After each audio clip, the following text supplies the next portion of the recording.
Blog Talk Radio.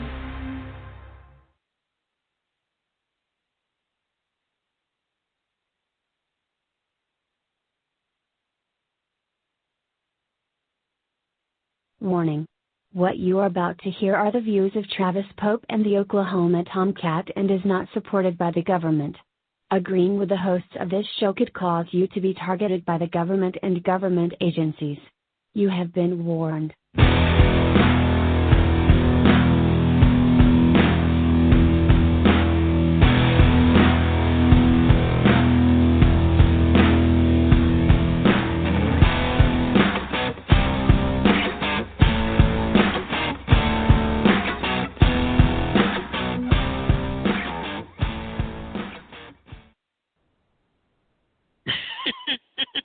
Our producer just comes back to work and is already in a heated debate with one of the hosts.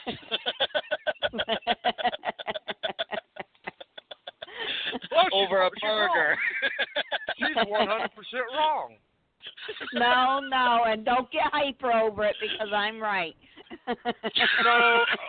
No, you're wrong. Okay, I know. You being a female, you're not used to being told you're wrong, but you're wrong. What kind of remarks are these about me being a female? Are you against females? Is this something like a hidden thing here you got, Travis? Yeah, it is. I'm sorry. You're a female and you're wrong. That was the second. Before we started the show, in our pre-show talk, he brought up the female too, and so that is the second female remark he's made, isn't it? Yes, it is. Yes, it is. And there'll probably be a lot more because I want to get the feminists really pissed. So. Oh. Just make sure you make us some sandwiches when we come up there. Oh, man. Oh, that's wrong. That's wrong. I can't believe you just said that. Hey, I've got to get you more engaged, and if that's the way it gets you engaged, we don't get you engaged. That's not how it's done, Travis. I can't tell. I've got you going, don't I? Hang on, I got a caller. Just a minute. Wow, already? Wow.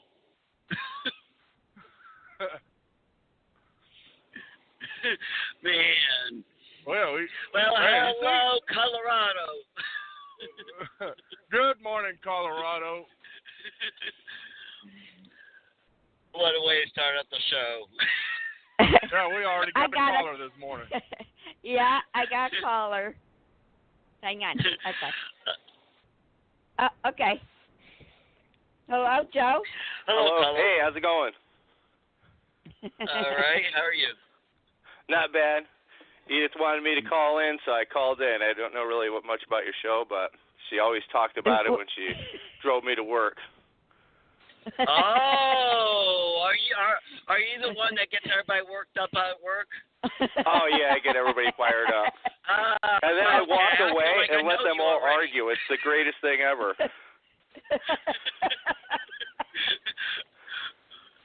Well, you fit in great here then, because both Travis and I love getting people all stirred up. And it already started this morning between our producer and Travis, so, I mean...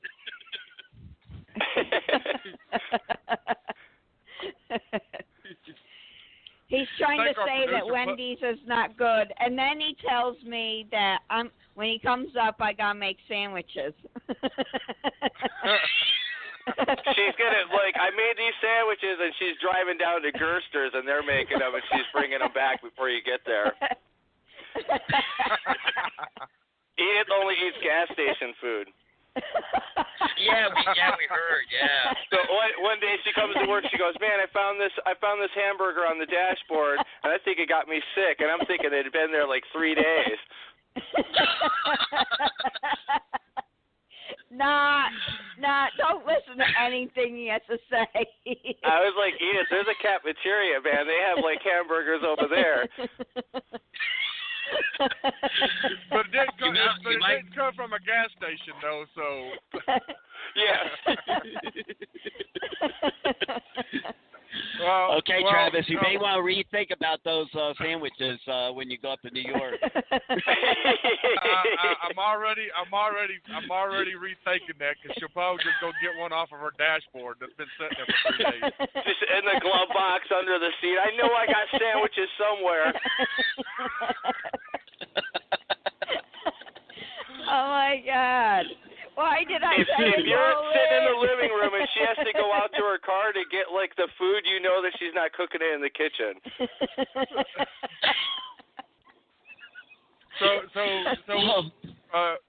So whatever she brings to like a family reunion or a potluck at lunch at work is pretty much something found on her dashboard. Or at the Maravidos. Her rewards points must be like 1,000. What are we talking about today, guys? Well, one of the things, since we're talking about food, I do want to bring up something. Have you guys ever heard of a octopus-flavored milkshake? Wow. Who would even want to try that? Is it at the China buffet? No, well, you're close. It's actually very, very popular in Japan. And I heard about that this morning. I thought to myself, okay, I'm never going to say that the bacon-flavored milkshake sounds disgusting anymore. You know, I've eaten octopus, and it's like really has like some of the most horrible taste that you could ever put in your mouth. I mean, if you were like on an island, you'd probably be like, gouging right out on that. But like, if I had a choice between chocolate shake and the octopus shake, I don't know if I would be like, hey, let me try that. Yeah, my wife actually tricked me into having octopus one time. It was gross. I choked. It wasn't really rubbery. Mine was really chewy. Yes, it was. I felt like my dog eating like a rawhide bone. It was just like you were just chewing forever. And it's supposedly they say, it wasn't cooked right. But it's like, fuck it, the first time's bad. I'm not trying it again to see if the guy gets it right. Well, I must be the odd one out because I'll eat that shit. Next time my wife forces me to have octopus, I'll give it to you, Travis. There's not much that I don't eat. The only one thing I do not like, and that is beets, because I don't like the blood taste in it. The dirt blood taste. I don't mind beets. I can eat beets, but I'm from California, so that was like, I mean, I had beets in a can, so I'm not like used to anything picking it out of the garden or anything. I probably wouldn't even be able to identify a beet. I'd think it was a potato or something. But anything else, I'll eat anything that won't eat me first, and even if it will eat me first, I'll still try to eat it. I know for me, if a milkshake is supposed to be a dessert, right? I mean, it's supposed to be really good tasting dessert, right? Not supposed to taste like actual food. So, to me, bacon flavored, octopus flavored, and I've heard of several others around the world. I'm like, what is this with making milkshake taste like actual food? I just don't like, whenever I hear the word flavored, it just means that, like, there's not, like, any point of this milkshake is there any octopus in there. It's just, like, a chemical flavoring. And, like, if you any of the Frito-Lay brand chips that are out there that, like, the weird, bizarre macaroni and cheese, like, nothing tastes like actual macaroni and cheese. Like, it doesn't taste like anything like the bag says it does. There's a few of them that, the chicken and waffle one, that one wasn't like horribly bad, but anything flavored, I don't know, man. I don't know if I'd want to. If they had a sample and I could taste it first, maybe. Right. Yeah. Well, see, my when I tell you I'll eat anything, you better keep your dog and cats hidden when I come around, because if they look good, I'm going to eat it. If there's enough barbecue sauce on it, maybe. But not a dessert, not a shake, not something I'm drinking. Right. That just seems, it's like octopus pie or something. Now, there is a milkshake that's popular in London, very, very popular, that I'm like, okay, now that sounds like a dessert. It's breast milk ice cream. Actually, it's an ice cream. Breast milk ice cream. Milk. Is the woman back there like a dessert? The woman's back there with like 2 pumps on her breasts, with like, we need more milk. I'm dry. Actually, yeah, women are selling their breast milk in London. They milk themselves and sell it, and it's actual breast milk. It's real breast milk made into an ice cream. Doesn't all milk come from breast? Well, yeah, but different species. Well, I'm just wondering, doesn't all milk come from breast? I mean, we got to worry about something if the milk doesn't come from breast. Right. Well, yeah, but we don't often call cow's milk breast milk. Breast milk. Yeah. No, this comes from females. I mean, humans. This is breast milk from humans. Okay. All right. We'll make it easy for Travis. This is human milk. Well, I don't know how many times I don't know how many times us guys are always sitting around and we see a woman that has some nice looking breasts, and you go there, man, why do I have a craving for some milk right now? I know I do. 98% of the male population is like, yeah, I'll try that. Yeah, I mean, when my wife was breastfeeding, I was jealous of the kids, I started getting thirsty. When I see a chick breastfeeding in public, I'm like, lucky kid. Yeah. I remember when I used to be able to do that. Yeah. So to me, breast milk ice cream actually does sound like a dessert. That there I wouldn't mind trying. I'm gonna go to London. Wonder how much a plane ticket would cost. It's probably like $10. No, I imagine it'll probably be a whole lot more than that to compensate them women sitting there doing that, because they don't produce a lot all the time. I wonder what the marketing poster looks like. Get you all pumped up for like some breast milk, and you find out it's like somebody totally different, and you're like, ugh, I drink her milk. That would be the killer. You're all done with the ice cream and everything, and then all of a sudden you see the woman come out from the back behind the curtain. Like, oh, shit. Oh. It's like bad phone sex. You find out you've been talking to Albert. That must be the cottage cheese flavored.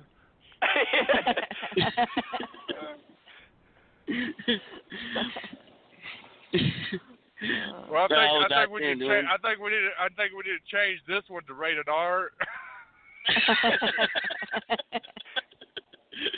Anyway, I'll make it.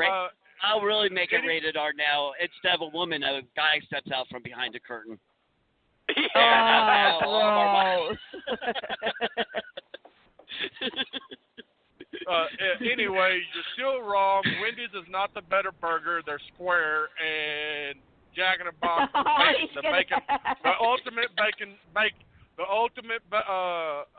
the ultimate cheese bacon cheeseburger is better than the Wendy's burger. You're wrong. I'm right. Wendy's is the best burger place. That and Carl's Jr. is a good one. I love Carl's Jr. and In-N-Out Burger. I haven't been to an In-N-Out in like 25 years since I moved from California to New York. I'll probably go there and be, man, this stuff tastes terrible. because I haven't been there in forever. If you've never had a Whataburger, you're missing out on the best burger. Where's that? If you down Texas. Whataburger And yeah, south. Yeah, no, I've never had. Oh yeah, definitely. It'll anytime body slam a In-N-Out burger. We had when we had Hurricane Harvey, a bunch of the first responders from New York come down and helped out. A first responder tried one of our Whataburgers down here, and he was like, "This is the best burger." He goes, "I'm moving to Texas just because of this burger." I'm yet to find a Texan that will say that Whataburger is terrible. I think that's just a Texas thing. They must put some kind of drug in that burger, to make Texans love it. I'm telling you, every time I see a Texan, they're always like, Whataburger's the best. Well, no, that's because it is the best. It's funny because most people just live in cities, so they, after a while, if you eat McDonald's like I did freaking all my life, I went to Five Guys, and I thought Five Guys burgers out here, they weren't too bad, but I wasn't overly wowed about it. But no, if you've been eating frozen patties, I remember one time my wife went shopping at Walmart, and I worked in the meat department. She got these Flander burgers, and it said 100% beef, but we didn't flip the box over to see that it wasn't 100% ground meat because we didn't know.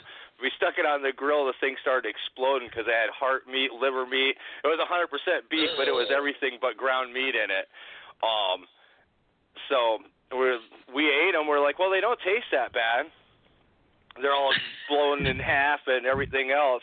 And I went back and was talking to the meat guy, and he's like, oh, these things are terrible burgers. They're not even 100% beef. And I was like, what do you mean? I was like, it says 100% beef. He goes, yeah, beef, but they're not ground meat. So I don't know. I guess it depends on. I mean, if you're like Edith and you just get all your burgers at Rabideau under the heat lamp, I mean, how are you ever going to be an expert at burger tasting? Well, yeah. She's like, this exactly. burger isn't stiff enough. I am a burger expert. I'll tell you what, as far as hamburger meat goes, there's a place down there in Elkhart, Texas, which y'all probably never visit, but any of our listeners down there, you don't want to eat the hamburger, you don't want to buy the fresh hamburger meat at that store, at that market down there, that store, because it ain't 100% hamburger meat. I can tell you that right now.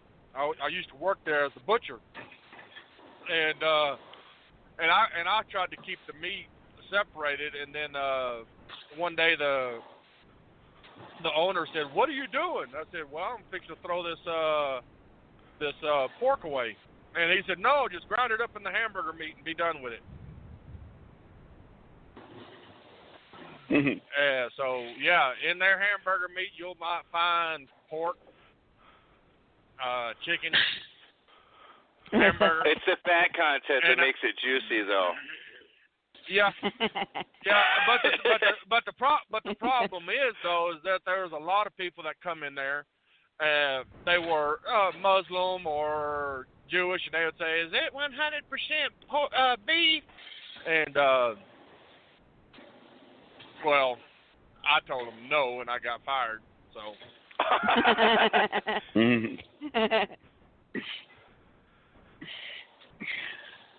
Getting fired for you being honest. I got you all. Yep. The best hamburgers is ones my wife makes, because she takes 100% ground beef. She mixes in chopped vegetables and stuff like that in it, and onions, and she spices it up real good. And let me tell you something, that is the best hamburger you'll ever have. Man, we don't want to hear that biased crap. You're just saying that because she will hit you over the head.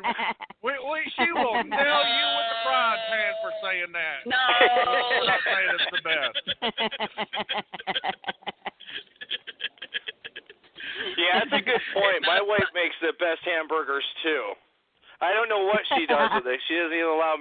kitchen. But whatever she does, she makes the best. Uh-oh. I mean, there's some secret in there that you don't want to know. Yeah.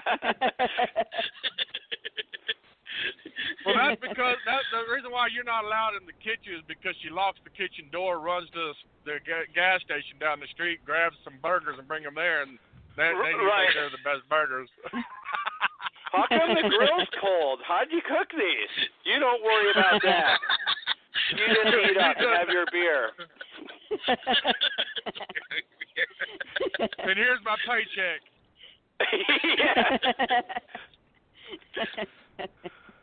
That's what it is. She's paying you to eat her food. Look at her. We figured it out, Oklahoma Tomcat. Yeah. I have direct deposit. She's more like the accountant. Like, what do you spend $2.35 for at Marabitos? I think I got to copy them up. And do you have a receipt? It's a lot of money. Like, no.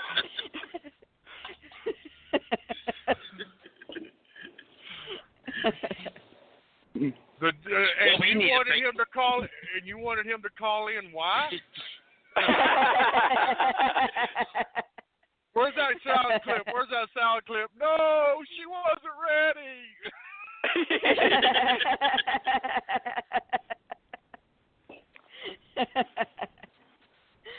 Oh my goodness. Well, I'm waiting to find out is how Edith and her guy has their arrangement done. That's what I want to find out. Yeah, Edith.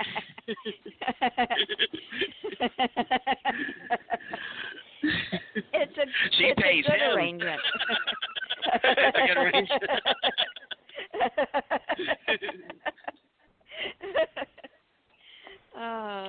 Yeah, but there's some perks with that. There is? Yeah. You don't hear any complaining about cooking or anything, do you?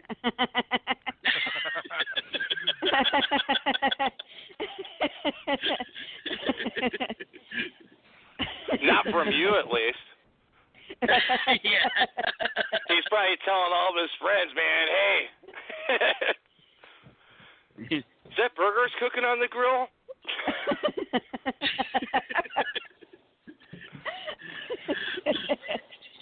No, for her it would be dinner's on the dashboard.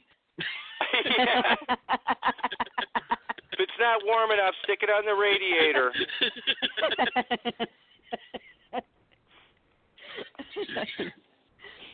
Oh my goodness. Well, today we got I have been cooking, guys. I have been cooking. In fact, lately I've been cooking a lot because, the sugar in those fast food places, they're really bad for you. So, or the salt and stuff.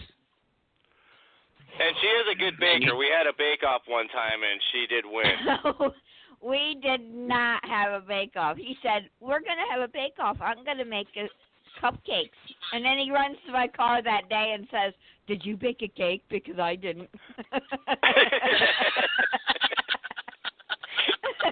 You know what's bad though? If I was to come up there and cook, I would blow all y'all away, and y'all would probably y'all wouldn't eat anywhere else if I came up there and cooked. Uh-huh. There ain't nothing I don't I want can to do. buy his stuff. There ain't nothing. There ain't nothing that I can't cook. No wonder she's on this show.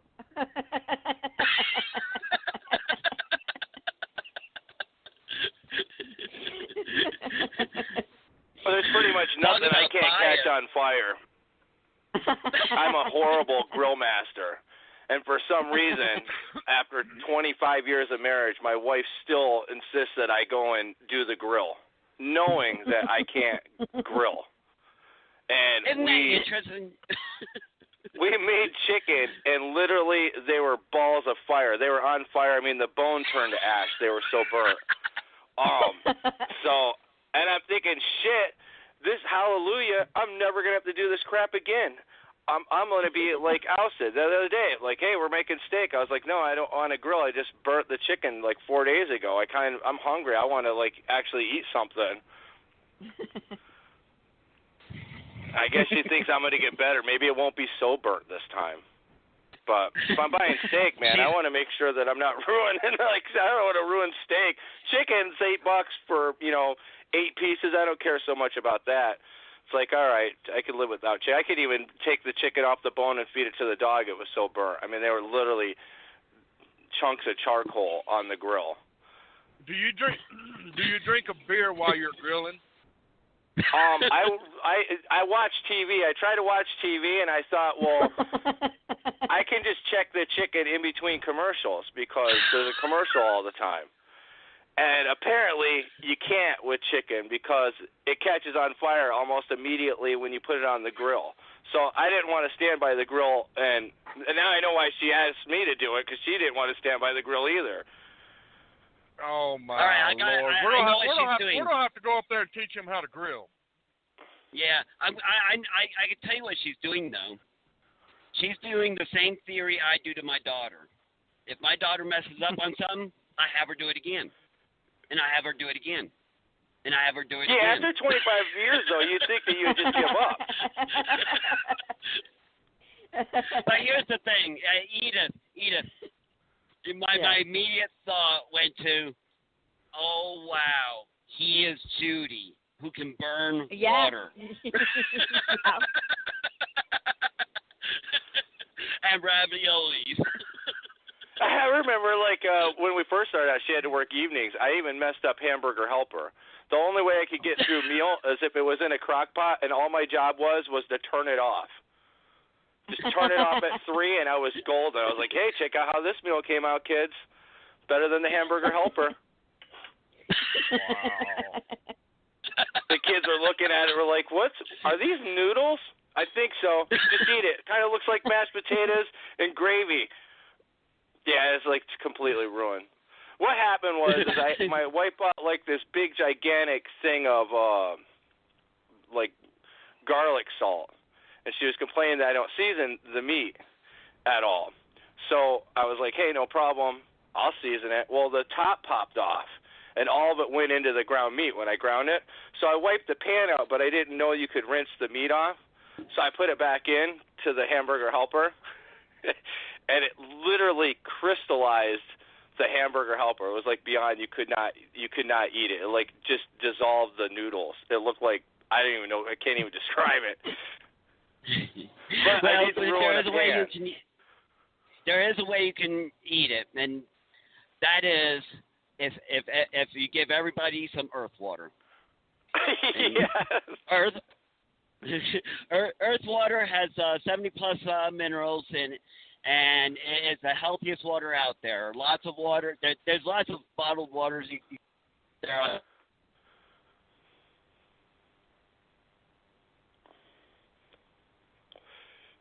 Did we just lose him? From a steam. And like something happened. Oh, do you guys hear me? Yeah. Now we do. You guys hear me? Oh, okay.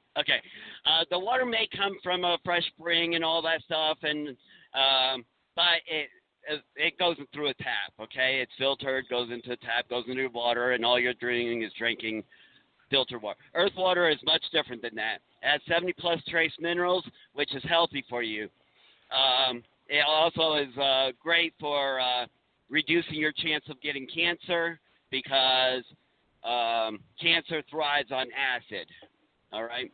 And the minerals and stuff like that will reduce that acid level in your body. That's earth water. If you go to earthwater.com/PTAT, that's Papa Tango Alpha Tango, you will get a discount on your order. So go there. What's the difference between the water out of my wells? That's coming from the ground. Well,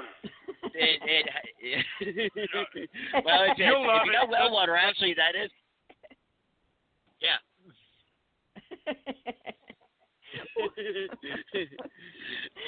Well, if the soil around your well and stuff like that, if that water have lots of minerals, which most do, then that is good for you. But most of us don't have wells.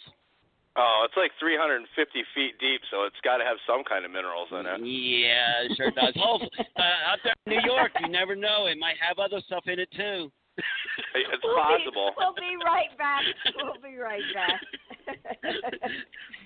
So have some earth water with your burnt chicken. Yeah, I'll try it. Use my well water to put the chicken out. The Liberty National Network. A boy born in Joplin, Missouri was fascinated by anything with wheels and a motor.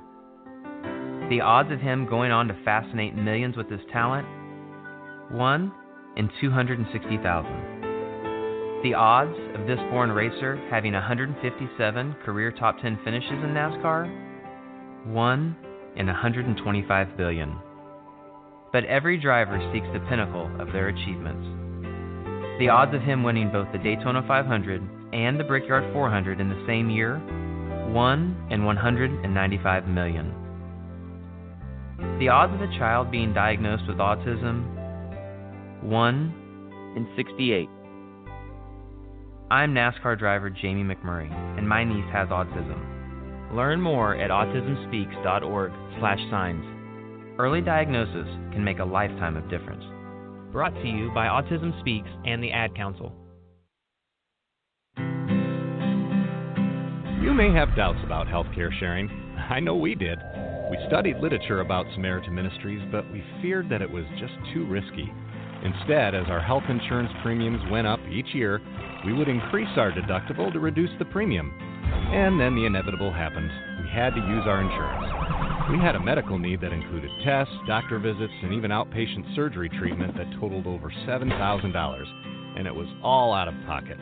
It took us 3 years to pay off, even after several of our healthcare providers reduced their charges. And we finally took a leap of faith and joined Samaritan. Each month, we get to give to an actual person with a medical need. We pray for them and put them in the hands of the Lord for physical, emotional, and financial strength and healing. There's no way to fully express that pleasure and joy. During the first year we were members, we had a medical need, and it was all provided for. And the strength, peace, and healing from prayer. Last year, our son was injured on a mission trip, 1,200 miles from home. The bills for the emergency room, doctors, stitches, and prescriptions totaled $5,300. But every last cent was provided for. In fact, last year we had 2 more needs, and each time our Samaritan family came through. I worked in healthcare for 10 years, from front desk through billing. I would recommend Samaritan instead of any insurance product out there. Insurance has no assurances. In fact, it seems everything is written in such a way that there will be no assurance at your time of need. We just wish that we had trusted in God's provisions sooner. It is such a blessing to come alongside our brothers and sisters in Christ and share in each other's healthcare burdens. And there's such a peace and joy knowing that God is answering our prayers, bringing healing and providing for our needs.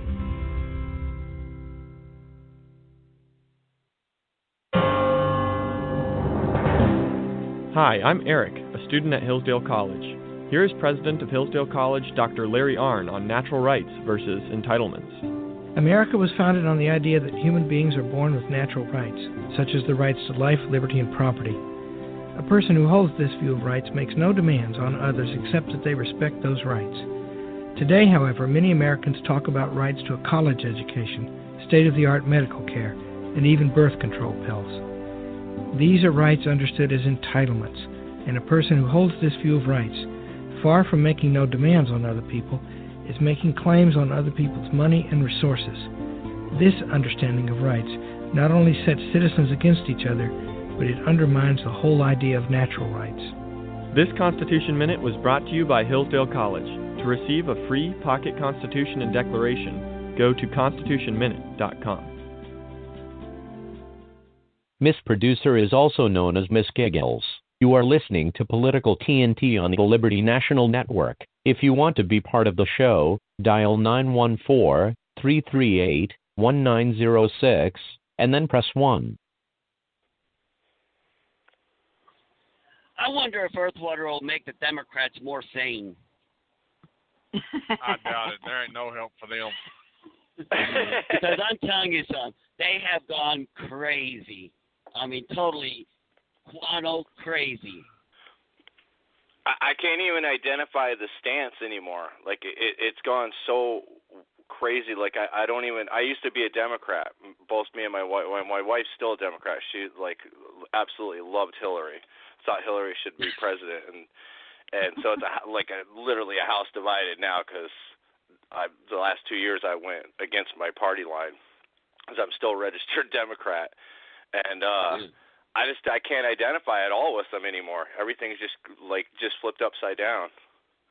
Have you not? Well, have you heard? Have you been listening to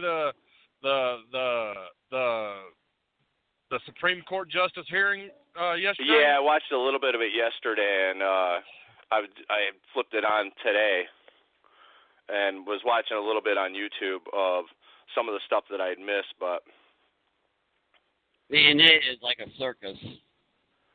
Yeah, and it's just a big game. I mean, I think that I don't understand what the holdup is. I mean, like they're claiming, that he's going to reverse Roe versus Wade, and then Hillary's talking about in her campaign how she was going to put in a justice to do the exact, opposite. You know what I'm saying? So and then they're complaining now. They're bitching and moaning about it, but it's like, well, what do you expect? You guys knew that this was going to happen. Yeah. Well, I think that he's more straight down the line. Yeah, actually, he is more straight down the line than some of the other ones. He's still far to the right. There's good arguments against having him in, but the Democrats aren't even using those arguments. The ones that really would make sense. They're using stupid stuff like he's going to reverse Roe v. Wade. He alone can't do it, first of all, and number two, I doubt very much that's going to be reversed anytime soon. Right. The other things, during that hearing, it wasn't even. I mean, the opening statement wasn't even finished, and they were already, talking about, they haven't read all these documents and stuff like that. I'm thinking to myself, we must pass the law so we can know what's in the law. When does reading anything? When were they concerned about that before? Right. I mean, I agree. The laws should be read before the bills are signed, and they should be able to have time to review any documents and stuff. But why now are they concerned? All of a sudden, they're concerned about being able to read everything. Right. They're not going to read anything. They don't read nothing. No. Like I told you. Right. I think it was. If it ain't in the form of a meme, liberals ain't going to read. Right. I think it was like Ted Cruz that stated that they already decided their vote well before the hearing. They've already announced it. They're not. They're going to vote no, regardless if they read it or not. So their minds are already made before even the hearings began. And which, if they allow the hearings to go, and they vote no, then I'll be like, okay, they made their decision, But they're not even doing that. They're turning this into a circus. The chants in that room by the people watching it, that's all staged. I know for a fact that's going to turn out, hey, those people were bussed in or something like that. And the political, these elected leaders playing these games, they're stalling is what they're doing. Have the vote. Let the hearings go. Have the vote. This is crazy. This was not done with the other justices, and they got more documents on this guy than they've ever got on any other judge in the past. Right. This ain't the first time the liberals have done this. This is actually called what they call the Borkin option, where because back whenever the Democrats have been doing this forever, and it's I don't know too much about the justice. He seems to be more constitutionalist down the line. Look, the way they were acting That was embarrassing. And like I said, that's what bothered me. Liberalism is a mental disease. Okay.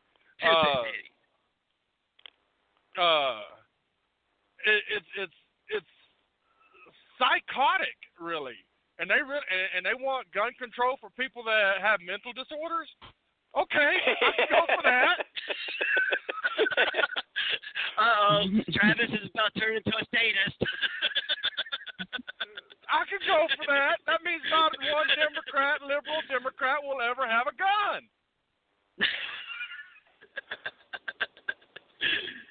You know, and this what's the difference between the progressive and the Democrats? I mean, I don't understand. Like, it's gotten like so freaking confusing. I mean, I know like that Alexandria from New York. I mean, she wants everything free. Everything's going to be free. Everybody's going to have government jobs, free schooling, free health care. It's all going to be free. Well, they're saying it's free, but there's no such thing as a free puppy. Well, everybody's going to be paying crazy tax to support that. Well, here's the thing with the Democrat. The Democrats are actually just a party, really. Now, you do have your progressives, and then you have your liberals. You know, really, liberals have been hijacked because you have what Travis and I really are is what would be called classic liberals. You know, but the Democrat Party has hijacked it. And so, you know, a lot of these people are following a political party, which is actually dangerous. And that goes no about. You know, you should be standing for.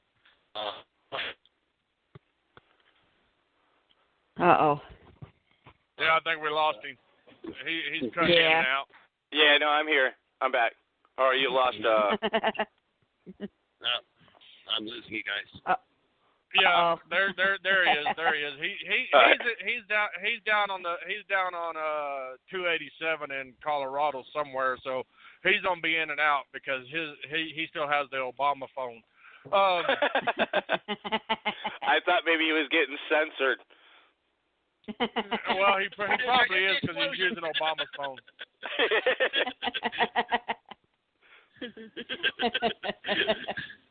Hit the explosion there, Miss Producer.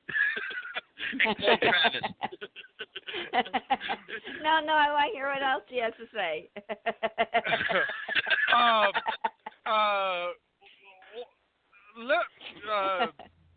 The Democrats and the liberals, they're all one party now, and we're seeing a shift in the Democrat Party to more socialist behavior and downright communism. And when everybody knows that socialism leads to communism, it always does. Period. Look at Venezuela. It's gone. They socialized all the oil companies, and they socialized all the businesses, and now it's turned into the straight communism. And the people from Venezuela are trying to escape now to get up here because they can't even feed themselves now because of their government. Okay, and the Democrat Party has said they have cheered on Venezuela for everything that they've done, and right. And when you hear Democrats talk, you ask a Democrat, should a business adhere to the Constitution? And they say, yes, personal businesses, private businesses should adhere to the Constitution as well. That is nationalizing. That is becoming socialism. You're wanting everything to follow the rule, even public businesses. And that's not the way our country was set up. Our country was set up for rules against the government and private ownership, private businesses, and states did their own thing. That was what the 10th Amendment was allowing. Okay, and I'm going to say it. The Republicans are doing the same thing. I made a post this morning. About this morning, about 12 o'clock this morning. I made a post on our page. I said, voting. Let me pull it up real quick because I want to quote it just right.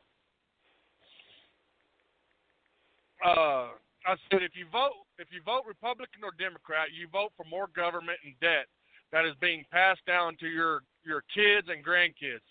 Because of your votes, one of these generations will suffer a full currency crisis and a collapse of the economy that will take years to recover. Yet no one cares about the future generations for their families, but only what you can get today. A wise man or woman prepares for the future of their kids, not destroy it. I vote Libertarian because it is a vote for liberty. There is no liberty when you are a slave to debt. This is a case for national security and the future generations. Wake up.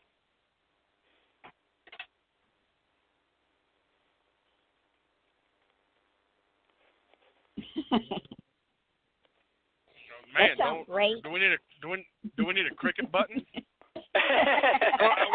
we need a mic drop button. We need a mic drop button because that's mic drop.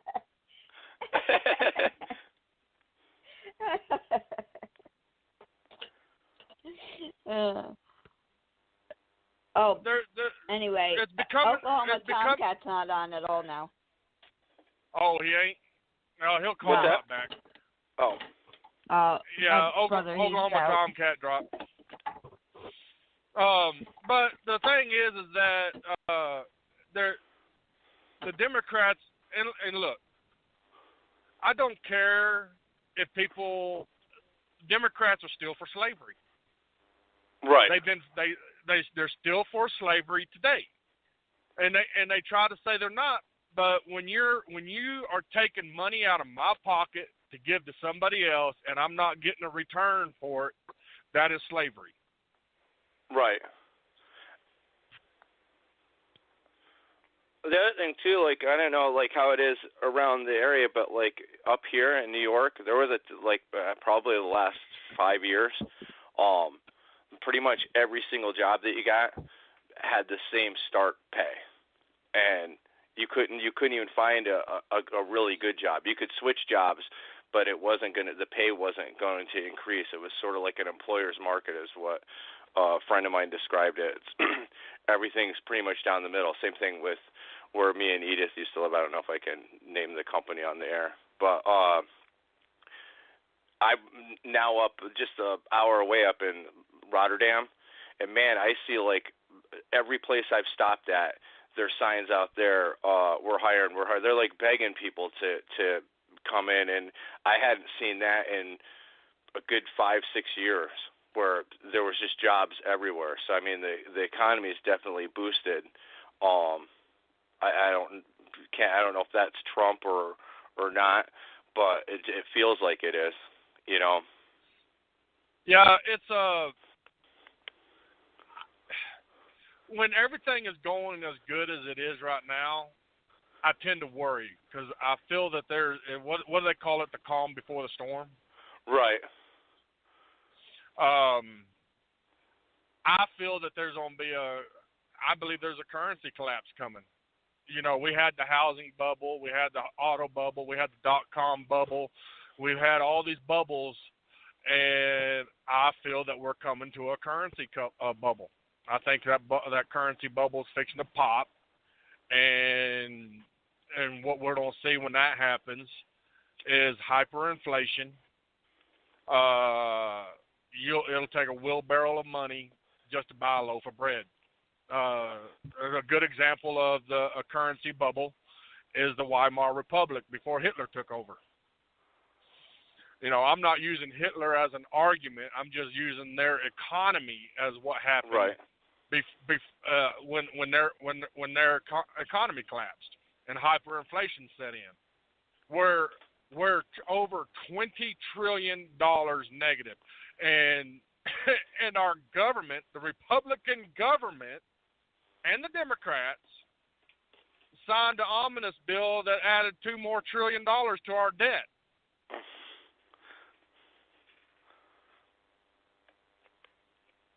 So I'm just waiting any time this bubble can happen, and I'm telling you, it's going to be, well, you don't see a population reduction because it's going to be war in the streets.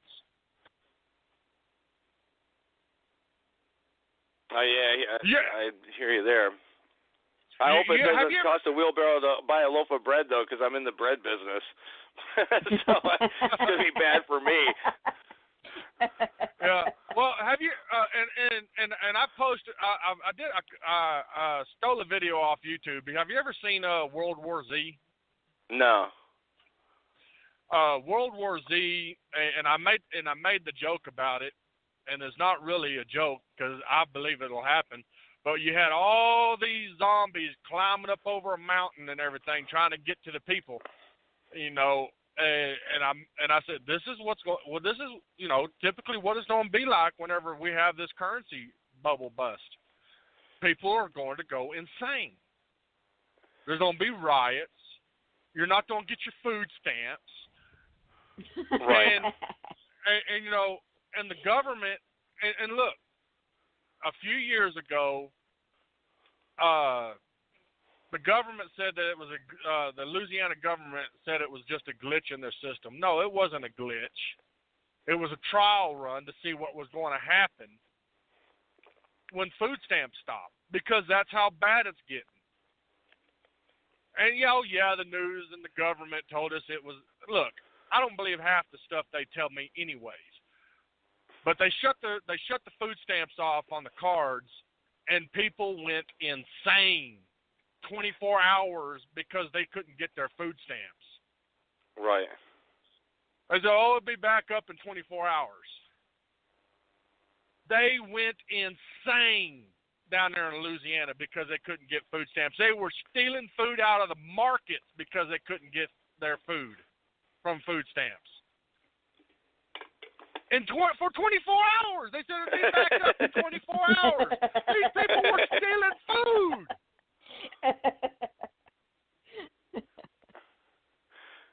When the system collapses permanently, these people are going to go insane.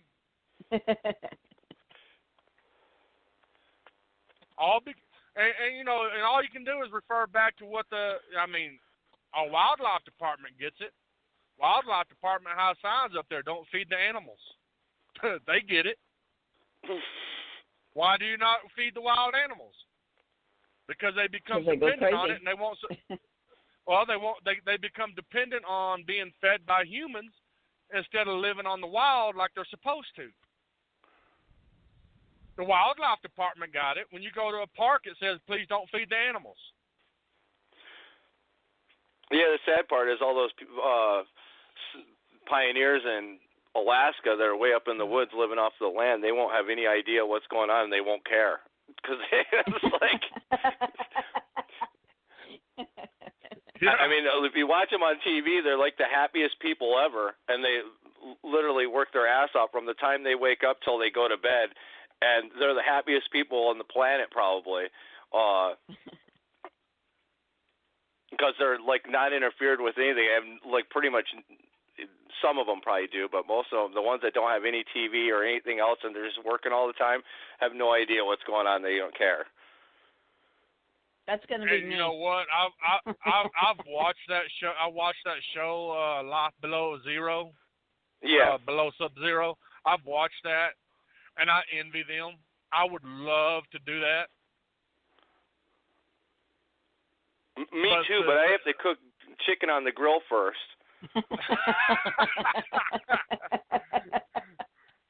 Well, I guess you can bring your family, and I'll take my family, and I'll do the cooking on the grill, and you just go do the killing. How's that sound?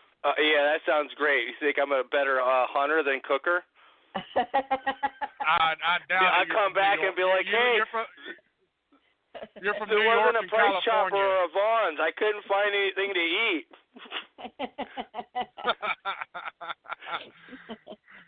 There's no burger on my dash. Yeah, I couldn't even find a Marabito. They're everywhere. Oh man, then that would be a problem right there because you'd have to pull your own weight. Right. I would be the one that's like, hey, look, if things get really crappy, Joe's not going to be a part of the group anymore. No. Remember earlier in the show I said I'll eat anything. So yeah, you'll be helpful. You'll be helpful. How come I'm getting more food than everybody else? You don't worry about it. Okay.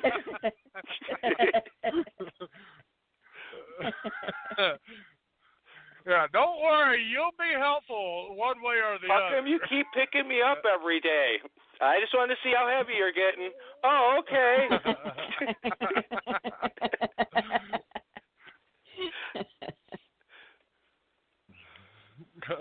Don't worry, I learned this in the butcher shop. It doesn't have to be 100% ground beef.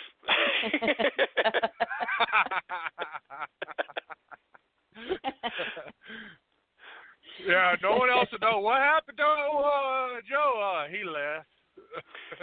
I think a grizzly might have got him. I told him, don't climb up a tree. Run zigzag.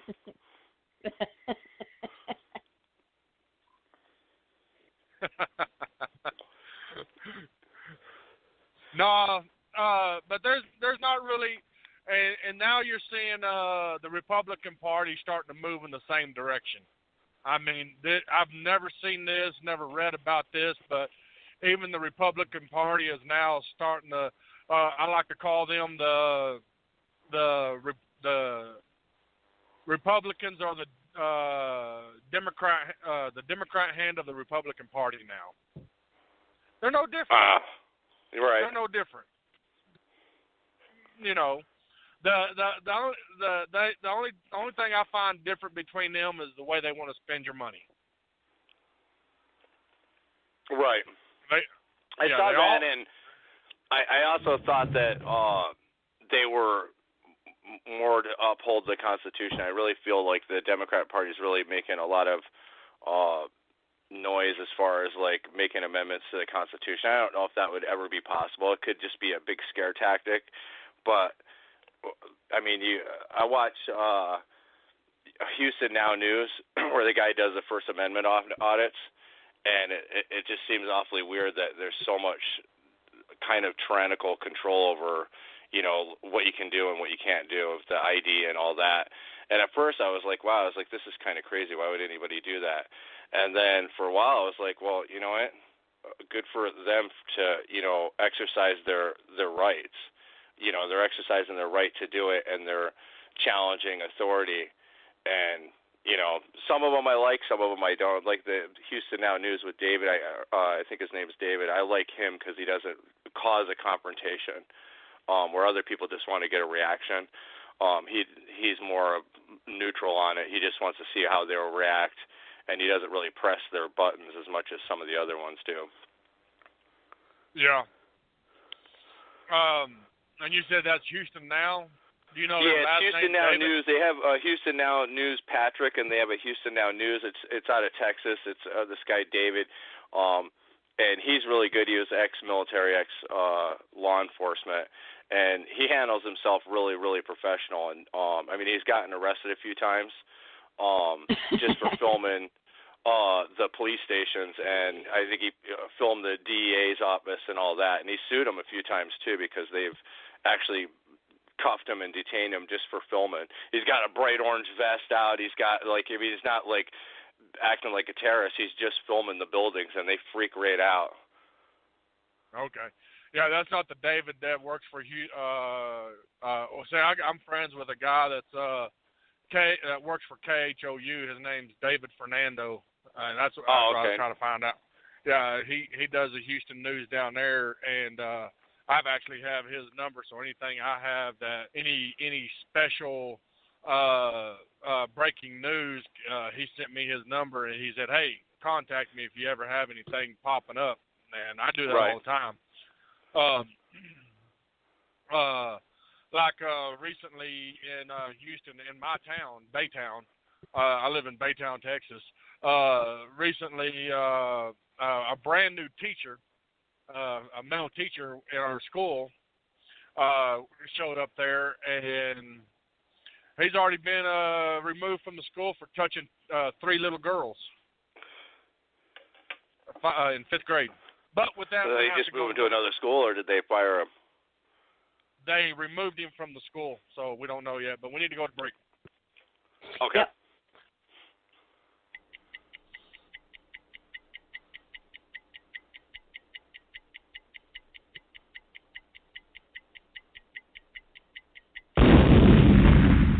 The Liberty National Network. Let's go inside the mind of a 10-year-old.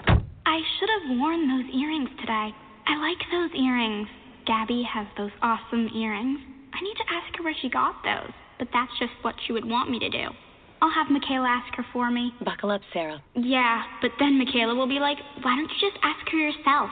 That's just like Michaela. Sarah, buckle up. Michaela's such a great name. I wish I was called Michaela. There's like a dozen Sarahs in my class. Hey, we're not hitting the road until you buckle up, honey. Oh, yeah, seatbelt. I forget sometimes because my brain is, like, busy, you know? I wonder if there's pizza at school today. Sometimes it can be tough to get through to your kids, but it's not impossible. Always make sure they're wearing their seatbelts, even on short drives. Remember, you have the keys, you have the power. Never give up until they buckle up. A message from the National Highway Traffic Safety Administration and the Ad Council. Visit safercar.gov/kidsbuckleup for more information. Horses are non-threatening. They're a majestic, magnificent creature. We see guys that and gals find a great sense of inner peace and calmness as they start listening to the breathing of the horse, and they start grooming the horse, and they start being around the horse as much. Something magical starts happening with that connection that's hard to actually put into words, but it's palpable. You can feel it. You can feel that connection. My name is Sterling Buckles, and I was a Lance Corporal with 2nd Battalion, 1st Marines, and I was injured in Operation Iraqi Freedom. I was actually hit in the head by a sniper bullet that penetrated through my helmet and collapsed the right side of my skull, and it was just a blessing that I survived it and got medevaced right away to Baghdad, where there was an Army brain surgeon gave me brain surgery to take all the fragments of the skull out of my brain and then put in 2 titanium plates. Coming back, I was diagnosed pretty much right away with 100% PTSD, post-traumatic stress disorder. And so, to say the least, life has been really difficult. Horses for Heroes program has been a real blessing to my life, to where now I feel like I have more of a purpose. That's a big thing coming back, is you were so important while you were serving in the military that you come back and you don't feel like you really have a purpose anymore in life, or that you're really behind the other 20-something-year-old people that, you know, had done other choices with their lives. If I come down here and I feel really anxious and just filled with anxiety and nervous, and, you know, I spend a little bit of time with the horse, it seems like the horse calms me down and my anxiety level just starts to really drop. So you're not really caring about yourself the whole time, but you're caring about something else. Really kind of gives me you know, a good sense of accomplishment, and at the end of the day, you're tired, but it's a good tired. Hi, I'm Corinne, a student at Hillsdale College. Here is President of Hillsdale College, Dr. Larry Arnn, on the threat of bureaucratic despotism. One of the chief sponsors of the Dodd-Frank Finance Reform Bill called that legislation, quote, about as important as it gets, because it deals with every single aspect of our lives, end quote. And how does this legislation deal with every aspect of our lives? In the most unconstitutional way. It sets up a board called the Consumer Financial Protection Bureau, which has the power to regulate our economic transactions independently of both the President and Congress. In other words, permanent government employees are placed in charge of us beyond the control of those we elect, the control of we the people. This is a violation of the representative form of government, without which there can be no constitutional government. This Constitution Minute was brought to you by Hillsdale College. To receive a free pocket Constitution and Declaration, go to constitutionminute.com.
The Liberty National Network. Travis Pope may sound like a big bad gorilla, but he is really a big cuddly teddy bear. You are listening to Political TNT on the Liberty National Network. If you want to be part of the show, dial 914-338-1906 and then press 1. Is Oklahoma Tomcat back, or is he still gone? No, he's still gone. He probably just done gave up. Welcome back.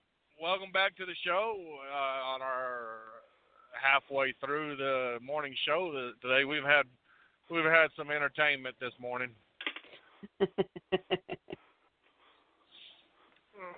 Miss Producer, Miss Giggles, she wasn't ready for her guest to come on. No, because it's hard to get a hold of people. You know, I never know when I can get. I mean, I've asked Joe to come on the show for like a while now, and. Well, I worked at the hospital, and we get out at like 1:00 in the morning. It's hard to get up at. That's before not like an excuse. noon. I get up. You're so depressed there. Gosh, I'd have to drink myself to sleep just to get through the next day. Yeah, me and Oklahoma Tomcat have also talked about starting the whiskey party instead of the Libertarian and all these other ones because we've decided it's best just to be drunk during this time and just let all this stuff just collapse anyways, and it's just better to be drunk.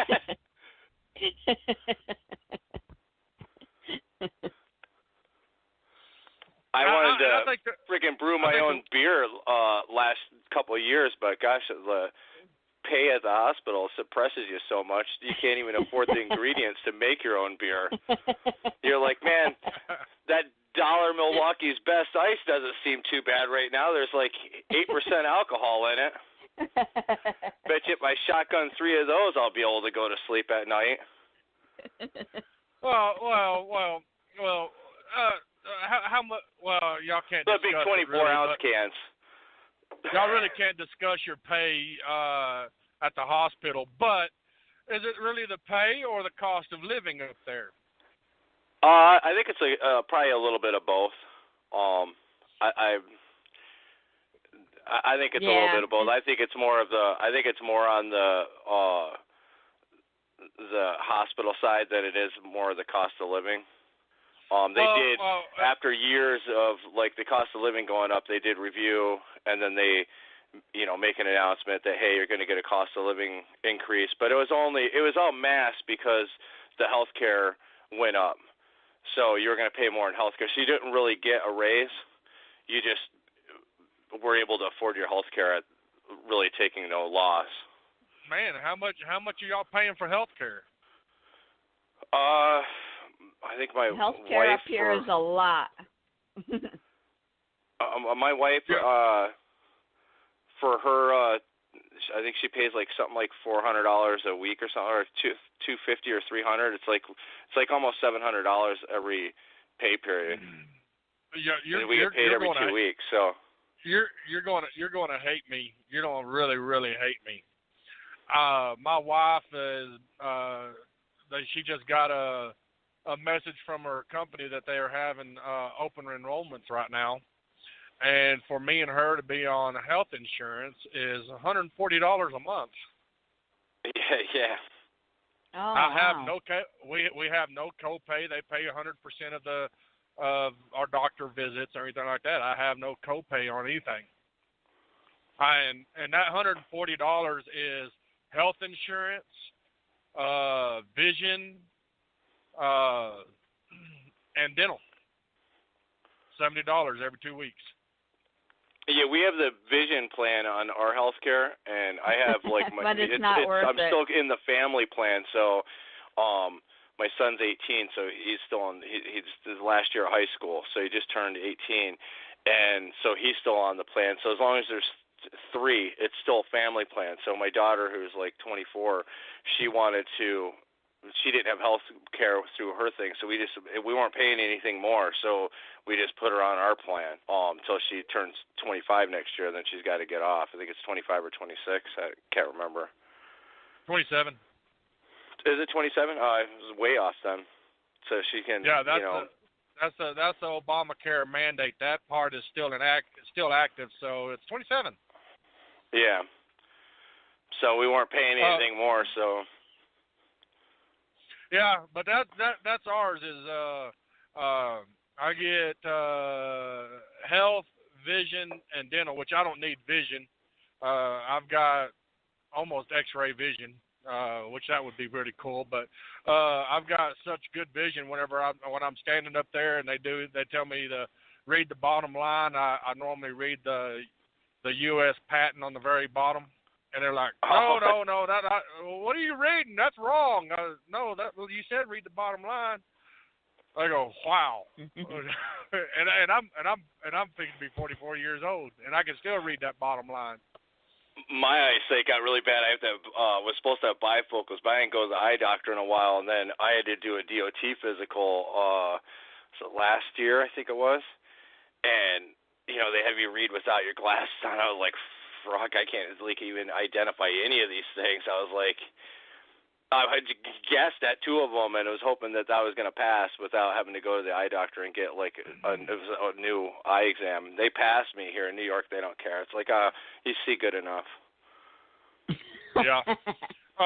The reason why the vision is part of our health care bill anyways, because my wife and my daughter both need glasses. My daughter, we found out because she was always, even when she was like 3-4 years old, she was always complaining about her head hurting and stuff like that.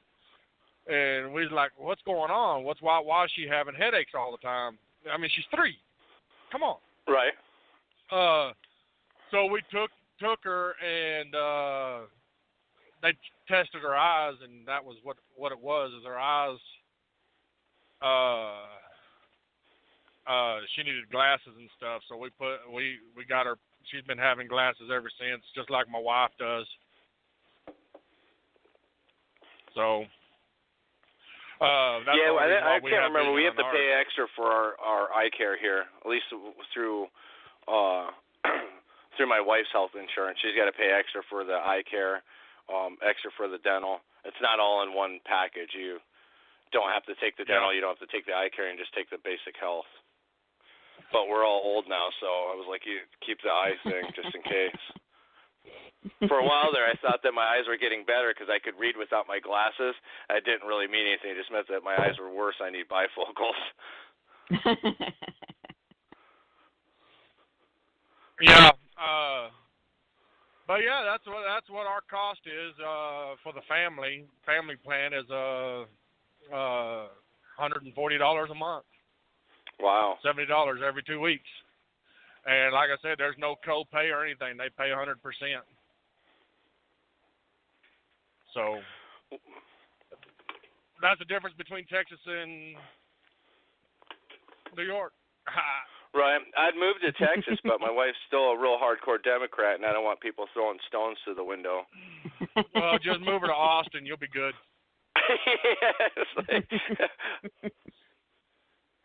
But like, don't ruin our state because you ruined your state, New York. Yeah, just move to Austin. You'll be fine. Okay. You might not be, but she'll be fine. She'll be amongst her own in Austin. Oh, okay. Yeah, Austin, Houston city limits, Dallas, San Antonio. Those are all metropolitan areas, so those are pretty much all the liberal cities in Texas. I don't know if I could. I've been in San Antonio one time, and man, the heat and humidity was so bad there. It was like, oh my gosh. I was living in California, and I got off the plane. All of a sudden, I was like, well, I can't even hardly breathe. Once I got out of the airport, the air was so thick in the summertime. A friend of mine was graduating from the Air Force Academy there, the basic training. And, oh, my gosh, it was like the worst week of my life down there. Yeah. But that's what I was saying. If you took your pay and was to live in Texas, I guarantee you would be like, wow, I hit the lotto. Right. So because the cost of living, in where I'm at is a whole lot cheaper. Right. But back to the political stuff, listening to the liberals just rant and rave, just going crazy yesterday.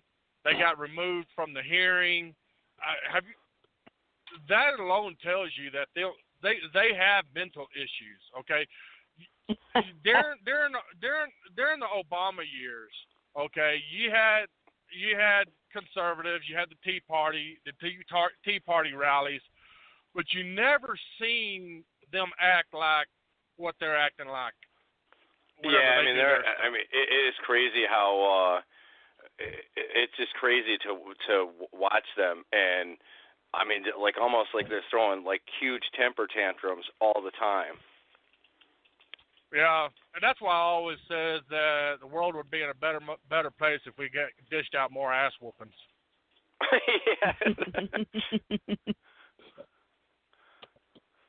Because that's what it is. They're throwing temper tantrums. They're used to getting their way, and they want their way.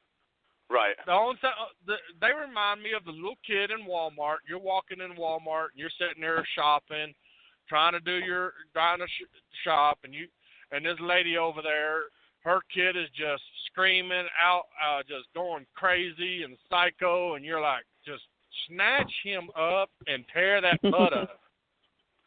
And I've done this a couple of times.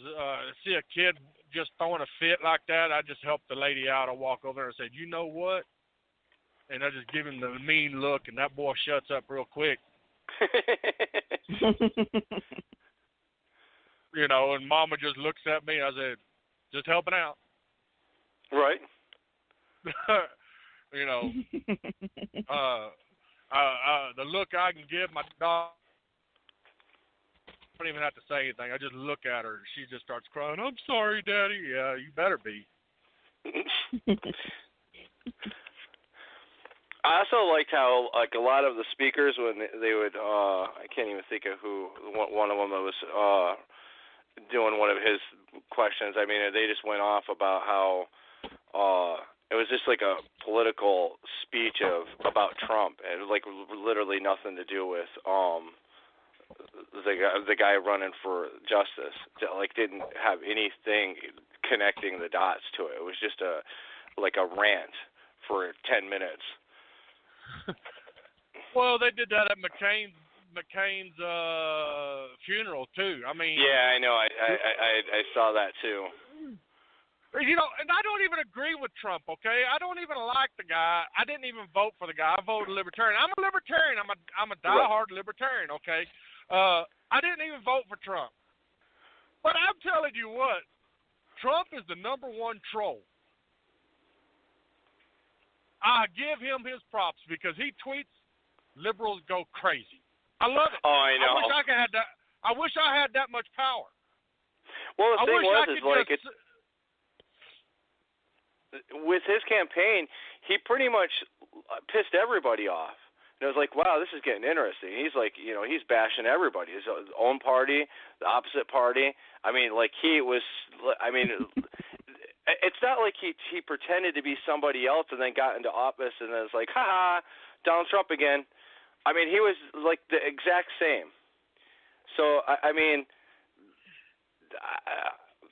I guess kudos to him for running a campaign and being the way he was and winning. I mean, you got to give him kudos for that. It's like he didn't change who he was. I think if he would have ran against a better candidate, I don't know if the outcome would have been the same. Yeah, well, like you said, even the way he ran during his campaign, he's still the same today.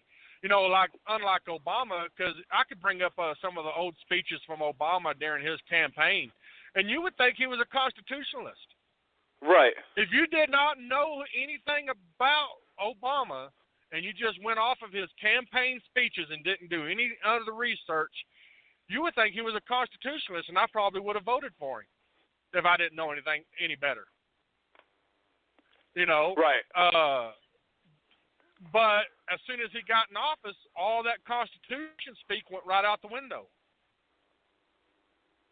Right, and like I mean, I flip from CNN to a bunch of different news networks just to see what their topics are.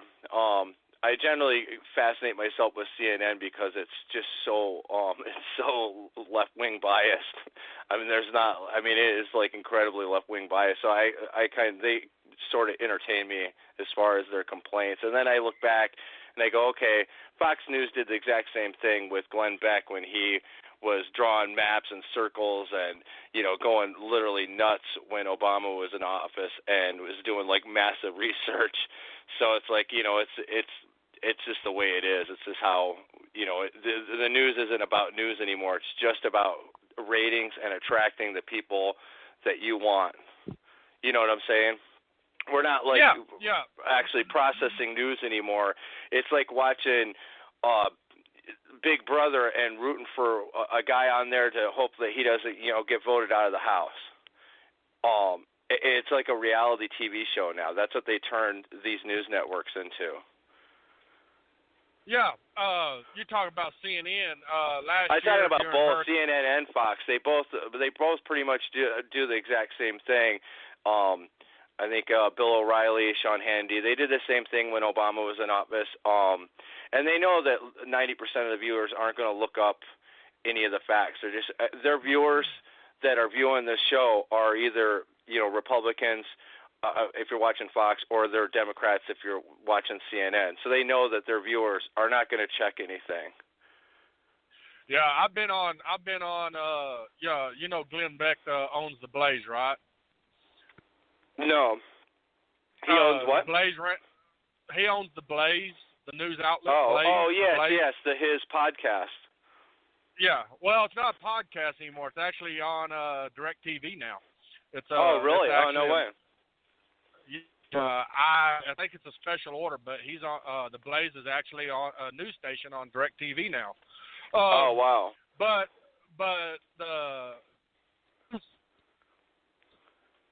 the Blaze ran. Fox and Friends ran a story on me, and Bill O'Reilly ran a story on me. Wow. How'd that turn out?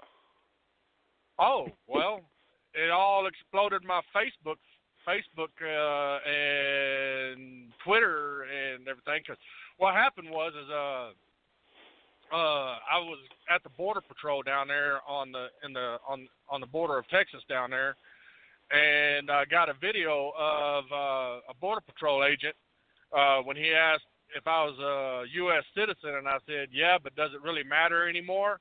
And he said, unfortunately, no. And I posted that video, and it went viral. I posted that video, woke up the next morning, had over 2 million shares and likes and comments and death threats, and then Fox and Friends got a hold of me and interviewed me. The Blaze contacted me, interviewed me, and Bill O'Reilly just ran the interviews and the video, and I was like, oh. For about 2 weeks after that, my phone never shut up. Wow. And then that shooting, Michael Brown's shooting happened, and my Twitter feed went crickets. Oh. Yeah, almost instantly. Every now and then someone will pop up because, they keep those videos and they share them. Right. A year ago you posted this. Here's a memory. And every now and then someone will comment on there, a death threat or something like that. So that's why I created my own page, Travis the Trucker, just to keep my page says I'm divorced. I don't have any kids on it or anything like that because it protects my wife and kids. Right. For the simple fact is of the death threats and stuff. So, I got plenty of death threats just because of that video. Wow. So the teacher just was going through Border Patrol, and she refused the ID. She was a school teacher going through. She was just sightseeing, and she wasn't actually even crossing the border into. She wasn't in Mexico. She wasn't like crossing into Mexico. It was just the border check. I don't even remember where she was at, and she was detained like for an hour and 15 minutes, and then finally they let her go through. But she like refused to ID and refused to say whether she was a citizen. They stopped her there and held her for a while. Yeah, there's border check. They're border checkpoints. That's where I was at. I wasn't actually on the border. I was at the border checkpoint there. And, yeah, that's where she must have been. I think she was somewhere cutting through Texas. Yeah, that would probably be in. I can't even think of the name of that town, but I know where it's the only border checkpoint we have on Interstate 10. Right. It's over there near El Paso. But yeah, that's where I was at when I took the video. See, I had these sunglasses. They had a built-in camera in them. Oh, okay. And so every time I deal with law enforcement, because I do drive an 18-wheeler, every time I dealt with law enforcement or went through the border checkpoint, I always hit the button on the side of those glasses, recording, because I'm not going to sit there and hold the phone up to her. I want to catch you doing something stupid. I don't want you not to do something stupid because you see a video camera on you. Right. I want to get paid. So I'm going to hide my camera. Okay? You do something stupid, I'm going to get paid. I don't want you not to do something stupid because I got a camera in your face. Right. I don't want you to know about my camera. And, and someone said, well, that's illegal to do. And I said, nope. If you're on public property, and I even posted the Supreme Court ruling on it, if you're on public property, anybody can be filmed without their consent on public property, especially the public sector. Law enforcement in their capacity of doing their job. Any federal or state official that's government official that's doing duty in their full capacity can be recorded. They're approaching you. They're walking into your camera. Yeah, exactly. So, and that's what I had. I got them sunglasses from what is the name of that place? Cabela's. Sporting Goods. Wow. And I bought them from there, and I put my little 20 gig memory chip in it, and every time I went, even when I went into gas stations and stuff, I always hit that button just in case someone got stupid and start recording. And then one day I went through the scan disc and I was like, oh, hey, I forgot about this video. I didn't even realize I had it on. I forgot I had turned it on, that I got him on video. So I uploaded it to Facebook, and the next morning I woke up. I was viral in less than 8 hours. And we'll be right back.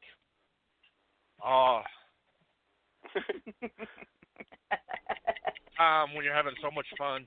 I tell you, I love this show. We need to extend it for 3 hours. What do you think about that there, Edith?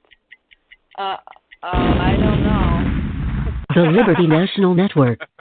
Where do you want to go to lunch? I'm having a stroke. Did you hear what I said? I'm having a stroke. Why aren't you answering me? I'm having a stroke. When someone is having a stroke, they may not be able to say it with words, but their body language will tell you loud and clear. Look for FAST, F, face drooping, A, arm weakness, S, speech difficulty, T, time to call 911 immediately. Know the sudden signs. Spot a stroke fast. Visit strokeassociation.org. Brought to you by the American Stroke Association and the Ad Council.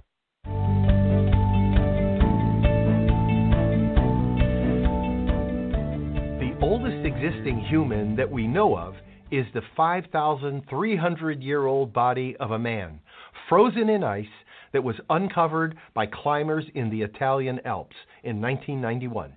His name is Ducey, the Iceman, and aside from being extremely well preserved, he was remarkable for another reason: the 61 tattoos that adorned his body. For as long as we've been on the planet, humankind has marked their bodies to commemorate important events, imply meaning, or signify value. Everything from a sailor's inscription of a lost lover's name to the tribal markings of indigenous peoples denoting a ceremony or achievement reminds us that using permanent markings can be one of the clearest ways to show what's meaningful to us. As it turns out, we aren't the only ones who do this. God does too. Listen to this powerful verse in Isaiah. See, I have engraved you on the palms of my hands. That verse is part of a passage where God reminds his people that he has not forgotten them, even during an extended period of captivity. And while the most important part may seem to be the fact that God has engraved or tattooed the name of his people on his body, it's worth considering where that engraving occurs. His hands. A lot has changed in the lives of human beings over the years, but we still use our hands for nearly every daily task imaginable. We look at them hundreds, maybe even thousands of times each day. The implication here is powerful, that our names are never out of God's sight. I want us to think about that. If your own life's commitments were to be written on your hands, what would they be? Work, school, your career? Or would they be the names of people in your life, family members, friends, and those inside or outside of your church community? It's often easy to lose sight of what matters amidst the hustle and bustle of our lives, but I think this verse and the principle it embodies ought to be a powerful reminder to all of us of two things: to put first things first in our lives and remind us of our Heavenly Father's love for us. I want you to picture his hands right now, the same hands that knit the galaxies together, and then picture your own name, tattooed in his skin. Powerful, isn't it? Our God has marked us into his heart as permanently as ink sets into our skin. We are always in his mind, always in his eyes, and always in his heart. I'm Joseph Tkach, speaking of life.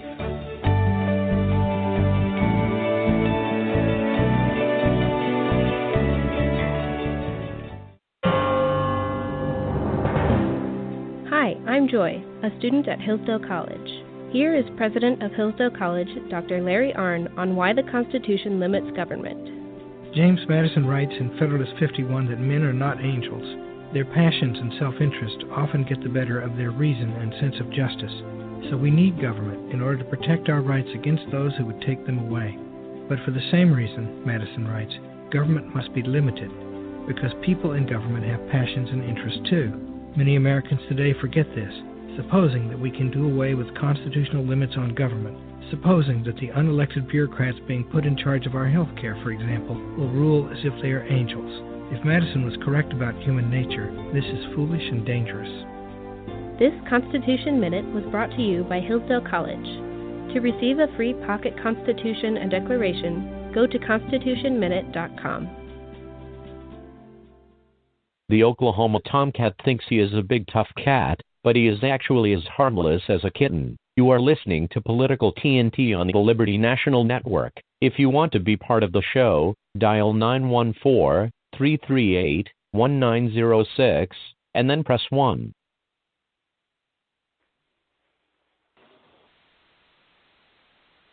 Oh, welcome back to our show, Political TNT. Yeah. Welcome back. Hey, Oklahoma Tomcat. I want to know. I was just thinking about you. I was going to ask you this question if you ever came back, or when I called you. This 5,000-year-old man that they found. How do they know his name is Ducey, and why would someone name anybody Ducey? It was on his tattoos.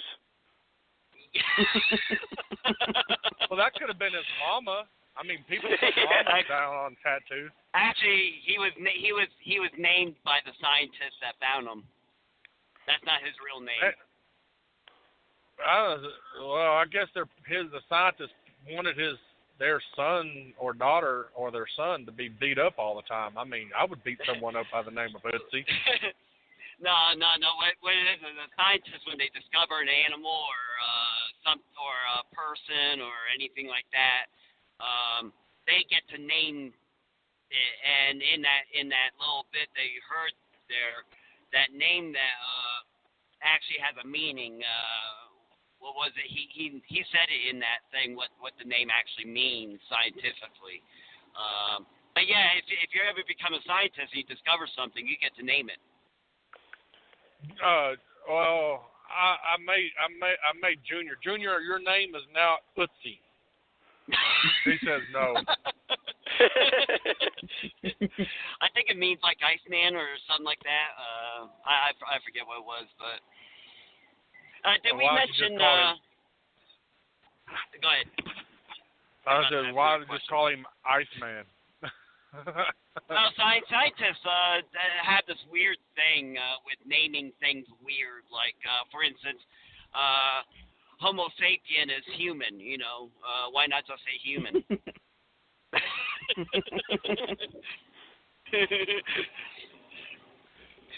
But did we mention by any chance our sponsor, the Truckers Defense? No, we didn't. No, we didn't. I lost time. All right. That actually will work in great for this next portion because we're going to talk about in our trucking section parking.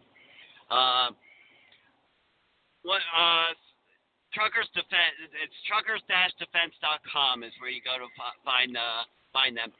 And truck drivers have a huge disadvantage, other than New Yorkers, who have a bigger disadvantage in defending themselves because, you know, New York politicians don't want people to defend themselves. They want them to die. But truckers have a disadvantage in the fact that we travel from state to state, and therefore carrying a firearm, while it's legal on the federal level for us to carry a firearm, we have trouble going from state to state with a firearm because we have to follow each state's laws.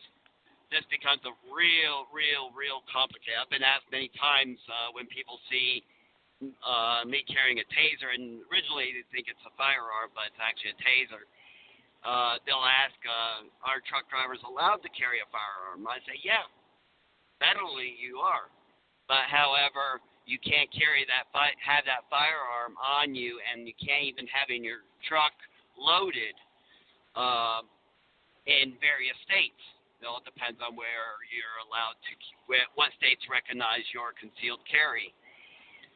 But with a taser, we can carry our taser openly in 45 of the 48 continental states that both Travis and I travel in.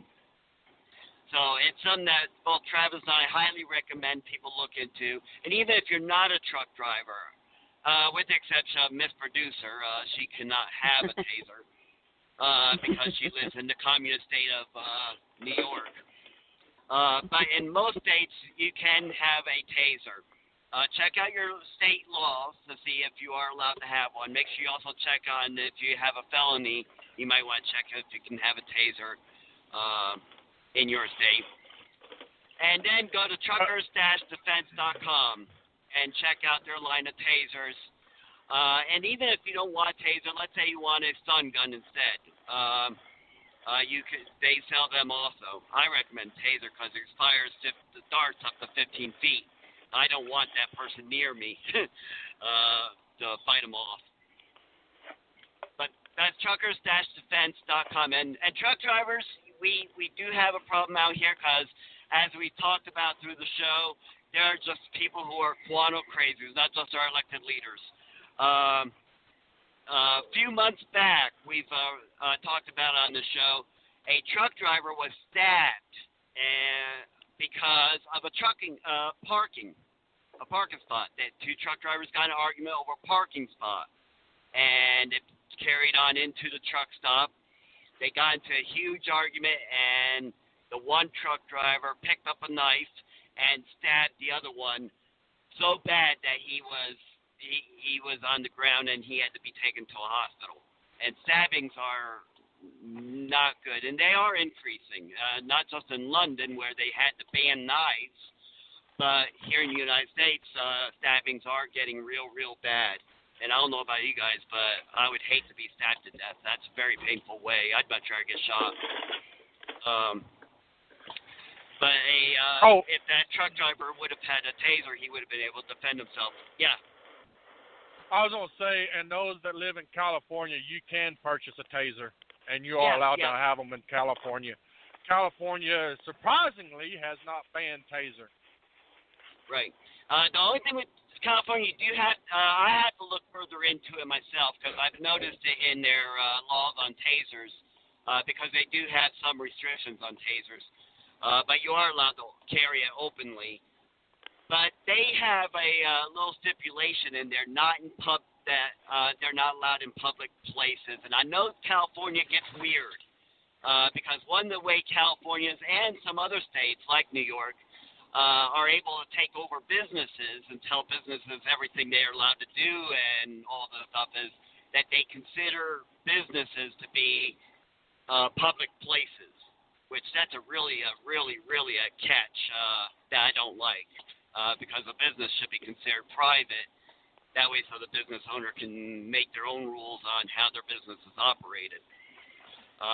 But that's something to be looked into. I don't know exactly. They leave that kind of open on do they consider like Walmart a public place?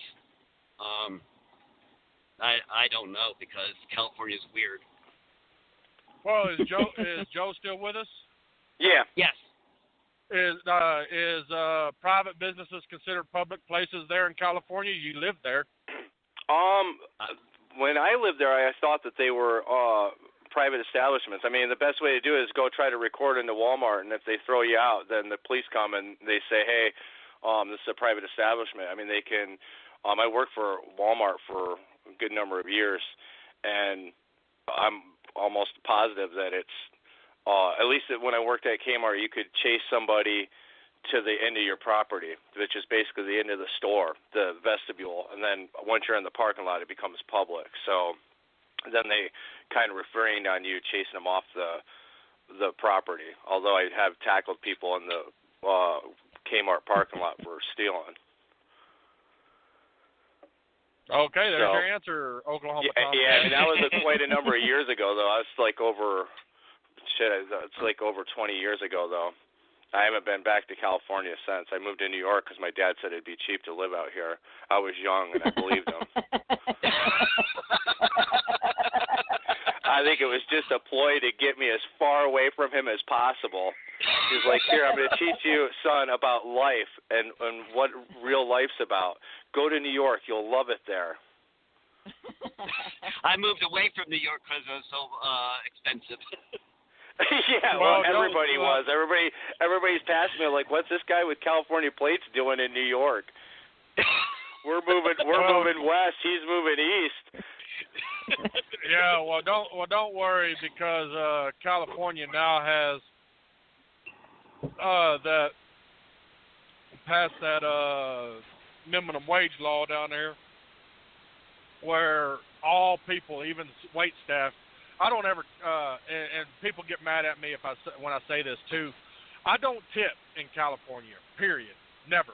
I will never, ever, ever give a tip in California again because there is no tip workers anymore in California. Everybody gets paid the same, $10.50 an hour. Right. Even the waitresses and waiters, and whenever people go, well, why aren't you tipping them? They're serving you. Well, so did the cook. Am I going to tip him? Right. So did the In-N-Out burger guy. Am I going to tip him? They're all making the same wage now. Right. Yeah. When are they supposed to move all the wage up to like $15 an hour everywhere? That was another big campaign thing, that minimum wage. I think, is that only in New York or? I think it's as only of right in New now. York. As of right now, it's New York. But yeah, everywhere they're trying to do it, but politicians are not going for it. Right. I mean, that's like my point. New York, they are. That was like the point I was making earlier with my past job. It's like, I understand that, hey, look, they want to pay everybody a real low wage and people are like, hey, I'm happy with what I got, then so be it. If you're not happy with that, then you need to make a decision to do something else. That's what I did. I mean, you can only do so much. I can't force somebody to give me more money if they can't give me more money or choose not to. I kind of believe that, hey, look, you want to run your facility like that and everybody leaves and they go, hey, you know what? Maybe we should raise our wage. I mean, I don't think the government should be stepping in and saying, hey, you have to pay this guy more money just because they can't make a living. What if I don't manage my money well? What if I'm horrible with money and I can't make ends meet because I'm terrible? I go to the casino or something. Do I get more money then too? Yeah, well, also that's supposed to be a motivation to move up, not stay the same. A lot of jobs that they're complaining about making minimum wage. I'm like, well, I'm sorry. If you're doing a job that a high school kid can do, a 15-year-old can do, or a computer can do, then you're not going anywhere in life. You should be working your way up and not staying the same. Right. Yeah. Joe, how old are you? I'm 46. 46? See, Joe just proved our point right. That what we've always said in here is if you're not a liberal in your 20s, you have no heart. If you're not a conservative in your 40s, you're brain dead. And he's no longer a Democrat. How old is your wife? She's 50. She's 50? You might need to get her brain checked out. She's 50, but it's crazy because and I hate talking any politics with her at all, and I understand it. She doesn't watch or follow anything. Some stranger on the street could just nonchalantly tell her a story. And she's like, yeah, I believe you. I'm going to go home and I'm going to argue with that with my husband. And then she starts an argument and then she gets mad when I'm like, hey, look, that's not true. Like the whole immigration thing. I was like, hey, look, just so you know, like Trump didn't make that law. It was already there. He just upheld it. I go, it's the same shit with the guns. There's enough gun laws on there. We don't hold anybody accountable, and I go, where was I go? The Sandy Hook shooting. Why aren't you upset at the FBI and the police department for the number of calls to this person? I could have been prevented, but we just completely wipe that clean and ignore the whole story. I'm not even a gun guy, But that was the other argument. How come you're so defending the gun? We don't even have a gun. I was like, because I might want to own a gun, and I don't think the government should tell me whether or not I can have a gun or not. I was like, if I decide, at 50 years old, that, hey, you know what, I'd like to go deer hunting, I'd like to be able to do that. It's my right. You start giving up your rights, you can't get them back. You ought to really get your wife twisted and go buy one. I know, I wish they weren't so damn expensive. Well, here's another argument. I can barely buy a pack of cigarettes at the liquor store without her going, hey, you spent $9.50. What's going on? It's another thing. Well, here's another thing for you, Joe, to add to that. Even if you're against guns, I don't have a gun either. In fact, when I went hunting, I always went bow hunting. But here's the thing, like for instance, I'm for the federal government and even the state governments getting rid of drug laws. Now, me personally, I'm against drugs. I even hesitate terribly when it comes to prescription drugs. Okay, I'm against them. I don't think people should be on drugs, but I'm all for the government getting out of everybody's life. For me to tell people how they should live and use the government to tell people how to live, then that gives the government permission to tell me how to live. And I don't want that. We need to let people have the freedom to live according to the way they want to, as long as they're not harming other people. Right.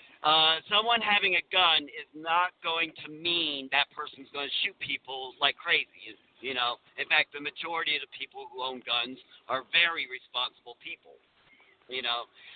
For people that do drugs, a lot of the drug crimes is actually caused, any crime that's associated with drugs is actually caused because drugs are illegal. Make them legal, And then if someone, it's just like alcohol, you know, if someone does break a law like drinking and driving, then they're arrested for that, not for the alcohol, you know. Right. So, you know, we got to get this out of the idea of, hey, I live the perfect life. You must live how I am, how I want to live. So I'm going to use the gun of the government to force you to live the way I think you should live. I mean, we got to get out of that. Right. I mean, if you listen to like Nancy Pelosi or Bernie Sanders, they still believe that they understand what it's like to live on the poverty line. They have no idea. Even Hillary Clinton, you know, she's like, I'm there for the people. No, you're not. You're not there, especially Nancy Pelosi and Dianne Feinstein, all those people that have been in senators and congressmen for 30-plus years. I mean, Bernie Sanders has 3 homes. How does he know what it's like to live on the poverty line? How does he know what it's like to go grocery shopping and be like, shit, I'm on a budget, you know, but he wants to give everybody $15 an hour because he thinks that that's what it should be done, because that's what's going to help people. And it's kind of like, to me, it was kind of like a mask to say, hey, look, you know what, I got you more money, you should vote for me. You should vote for me. I'm here to help you. I've got the government on your side if you vote for me. Yeah, and you know, and people don't realize this. My wife come up to me. Me and her was talking one day, and she hates politics. Okay, my wife, she hates them with a passion. And but one day she made the mistake, and she brought it up to me. She said, I think they need to. She goes, I think they need to raise the minimum wage to $15 an hour. And I said, why? She goes, because people deserve a living wage. And I said, okay, then I said, and I broke it down to her. I said, okay, they raise the minimum. Let's say they raise the minimum wage to $15 an hour. I said that means everybody's gonna get paid $15 an hour. And I said, then companies is going to raise the rates, the prices, on their products to make that $15 an hour. And I said, you give it about 2 years, and I said, in about 2 years, you're going to say everything is so freaking expensive, we need to raise the minimum wage up again. I said, when does it stop? I said, because that's how you cause inflation. That's how you cause the cost of living to go up. Because now you don't get people getting laid off because some businesses ain't going to be able to do the $15 an hour. So they're going to lay people off. And then they're going to raise the rates. I said the cost of living goes up. In 2 years, you'll be saying the same thing. We need more minimum wage. I said, and you can look this up. I've done the research on it. A year to 2 years after every minimum wage hike, there has been a downturn in the economy. Well, every time. Here's something else that people fail to remember or fail to research, because none of us were alive when this all started. But what was the purpose of minimum wage in the first place? Why did the unions and all these other advocates even want the minimum wage put in place? It was to prevent the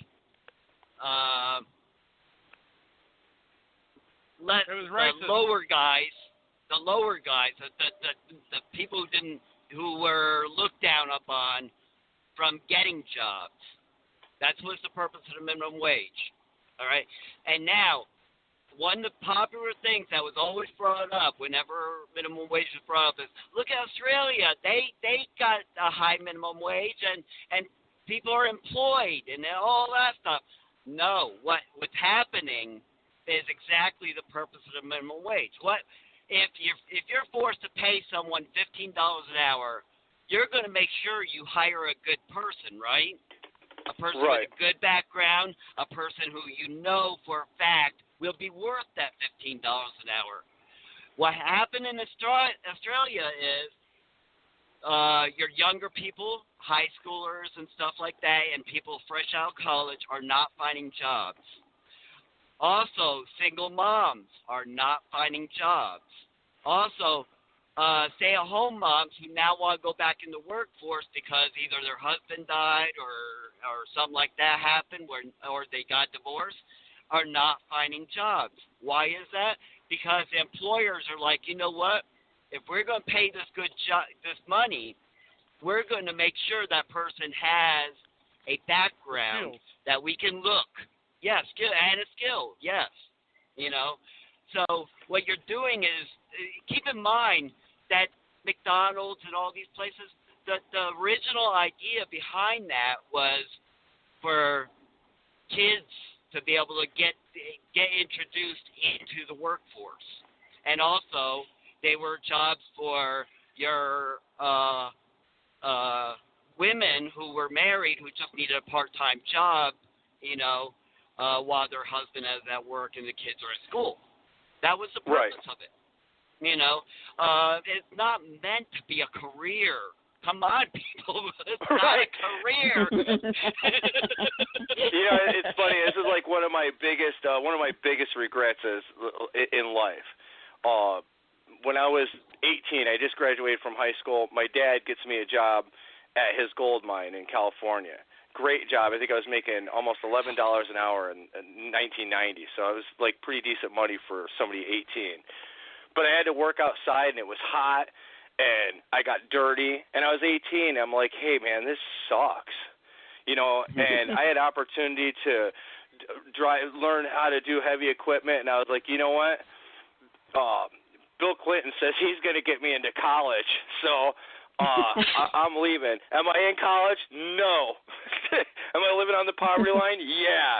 Do I have the government to blame? No, just me. It was a really horrible decision I made, and I could have, had a great set of skill sets to set me up, in my older years. But I was like young, and I was like, and I got this job at Kmart, man. I'm gonna be manager. And I work inside. It's air conditioning. I'm gonna get married and move my family to New York. It'll be awesome. So. But thank God my dad gave me a set of working skills that, like, hey, whatever you take, make sure that you work your ass off and you work hard, and don't pout about the things that don't go right. Work your way through it, because I just don't know if the next generation has that attitude. I've got you beat. I've got a BA in business, economics, and political science, and here I am, a truck driver. Yeah, are you in debt? 30 seconds, guys. Hey, yeah. We gotta get the closing in. If you missed any part of that, we didn't get to the truck parking section, but I will post on our political TNT Facebook page. If you missed any part of this show, like I did, or you want to catch any of our other shows, you can find all of our podcasts on Stitcher.com. Go there, do a search for Liberty National Network, which is who we're broadcasting through, and you will find all of our shows. You can download them. You can listen to them on any device. Also, we are on Spreaker. That's like speaker, except with an R, called Spreaker.com. You can find us on there and listen to any of our shows. Again, you can download them. You can also... and then also, of course, we're past our time there. We're not even recording anymore. No.